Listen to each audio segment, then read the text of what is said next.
Hey guys, Ben here. Hey, so I'm going to address a topic I already addressed. This one is pretty controversial, and I have gotten a lot of shit for this, but I'm going to cover again why I think it's absolutely mental to not have a WML on your gun, right?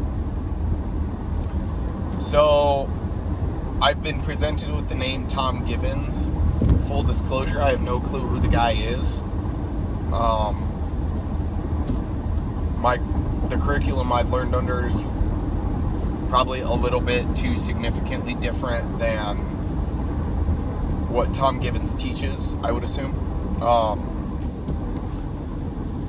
But my reasoning behind everybody having a WML on your gun, right, is you never know, like, look, it's that easy to actuate, right? Okay. Then I can do it with my offhand, too, right? Right there, right? Okay. So, I can activate my WML pretty easily.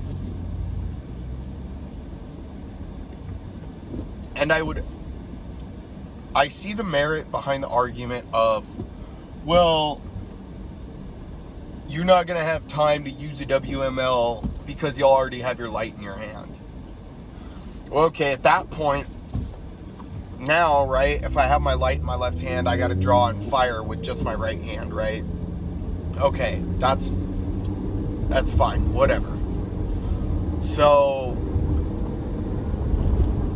that's cool.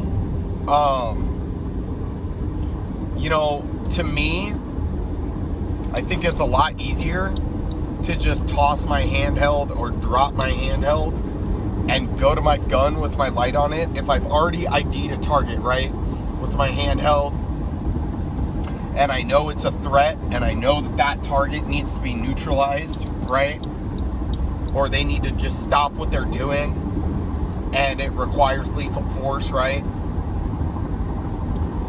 Why wouldn't I switch over to my WML?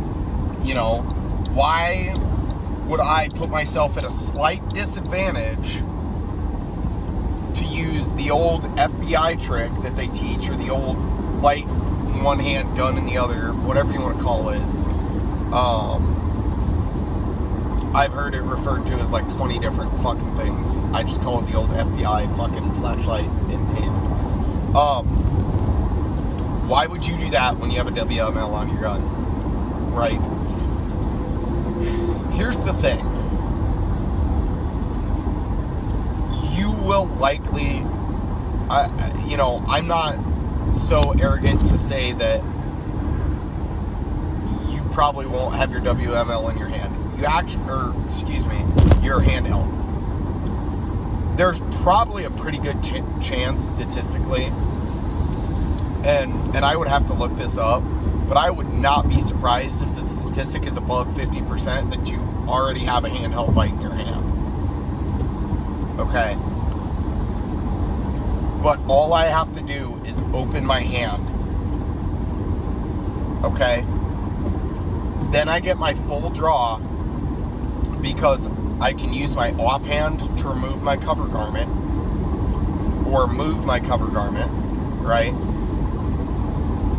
And I'm using my strong hand to draw. Okay. Now, a counterpoint to that would be, well, either way, you're probably gonna shoot strong hand only. Yes and no. Okay.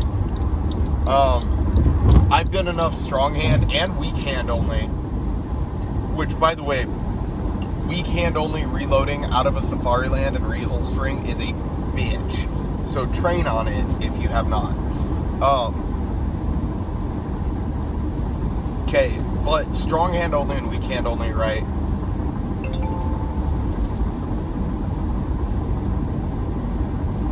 If you're gonna do that, right? Why not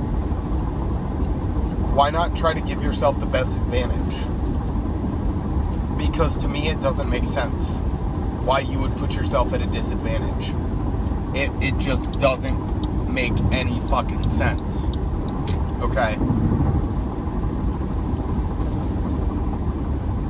If you're gonna put yourself at a disadvantage,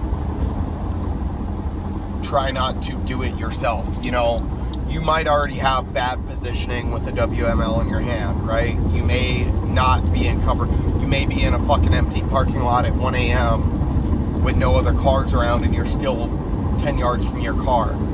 Okay, well, you probably shouldn't be out at 1 a.m. in the fucking dark away from your vehicle. Okay, but I am aware that people do stay up at 1 a.m., right? I'll preface it with this. I have zero experience in a self-defense shooting, combat shooting, anything like that. I know at the agencies where I've worked, they've always issued WMLs. But some of the agencies I've worked have made them optional. To me, a lot of inexperienced people don't carry them. But I'm a huge advocate for them on the patrol front, right? If you're a patrol officer and you work swings or you work overnights, it's fucking retarded if you don't have one. Because you're going to be out at night when it's getting darker or it's at the darkest point, and you're going to need that WML because you don't know if that dude that you roll up on at 3 a.m. on some side street away from the gas station, away from any main lights, is going to try to fucking kill you, right? So, and here's the thing. I'm out my WML and I'm running a Glock 45. So a thing that's been brought up to me is comfort, right? My argument to that is, if it's really about comfort, you probably don't have a good body type for it. Lose the fucking weight. I did a video on fighting fitness / combat fit / just get your fat ass to the gym, right? Get your fat ass to the gym so that you can be more comfortable, so that you can wear normal clothes and not have to dress around your fucking gun. You can dress how you normally would and your gun is an accessory, right? Now, I know there's two schools of thought on that you dress around your gun or that your gun is an accessory, okay? To me, my gun's an accessory. No matter what, it always comes with me. Do I think about, okay, yeah, maybe this t-shirt's a little too tight for where I'm going? Maybe 2-3 times a month. But I also don't worry about printing nearly as much, okay? So, my argument against the whole comfort thing would be, if you're uncomfortable, you're carrying wrong, or you're too fat. Okay? Or you've got your shit so fucked up that it's uncomfortable. Because I can appendix carry in my vehicle, and I can draw and do everything I need to do, my weapon manipulations, my reloads, everything like that, from the driver's seat of a car. And I'm not uncomfortable right now with a WML and a red dot sight. Okay. As far as concealment goes, your WML is on the forward part of your frame, right? That you actually stick down your pants versus on your waistline. Why are you fucking worried about hiding a WML if it's down your pants versus on your waistline? If it was on your waistline, yeah, I think that argument would have some merit. I think it has no merit if your gun is going below your waistline. Yeah, maybe you're a UC, or maybe you're a plainclothes detective or plainclothes officer, or maybe you're somebody whose line of work requires you to, you know, carry a gun, jewelry store, you know, guard, whatever. Okay, that's fine. But your WML is attached to the front of your gun, right? Whether it's a rifle or a pistol or a shotgun, your WML is attached to the front of your gun.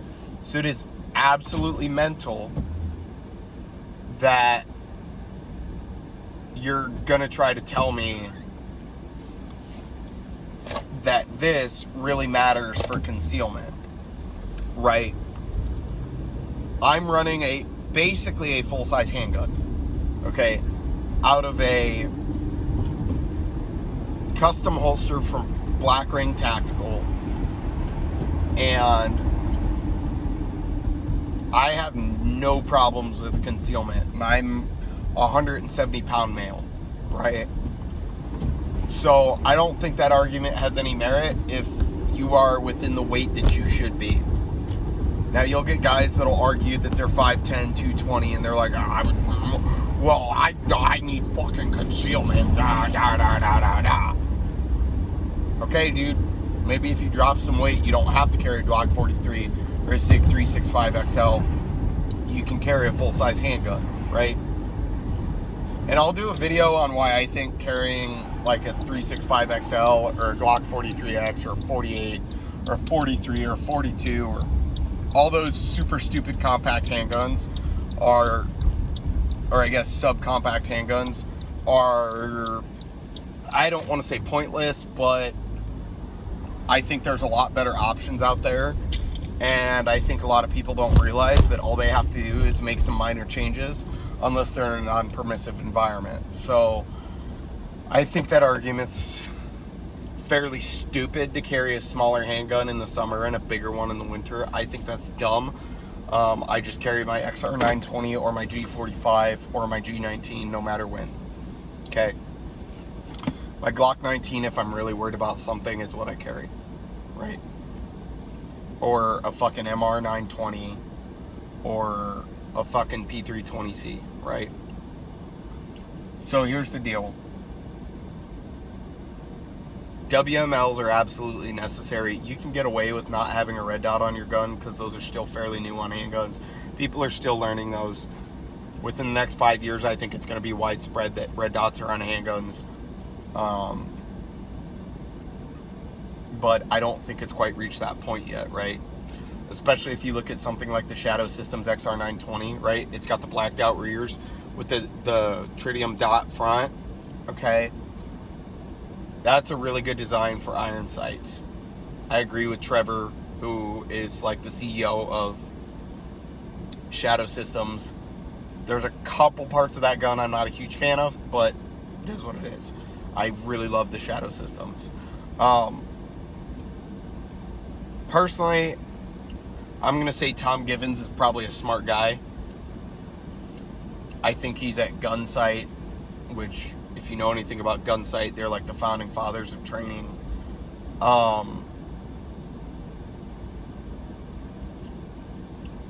I think he probably has Clint Smith syndrome where he's stuck in the past. That's just my personal opinion. Just like Clint thinks shotguns are still relevant. I really don't. But some people do. And I'll definitely do a video on why rifles, whether you do an FAL, one of the European guns, an AK or an AR, is, in my opinion, better than a shotgun.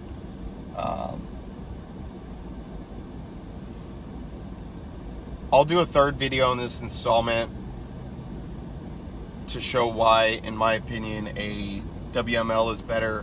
But in the meantime, check out the video of me doing a low light class simulating headlights coming at you. It's on my channel. It should be one of the first few videos I posted. Check out that video.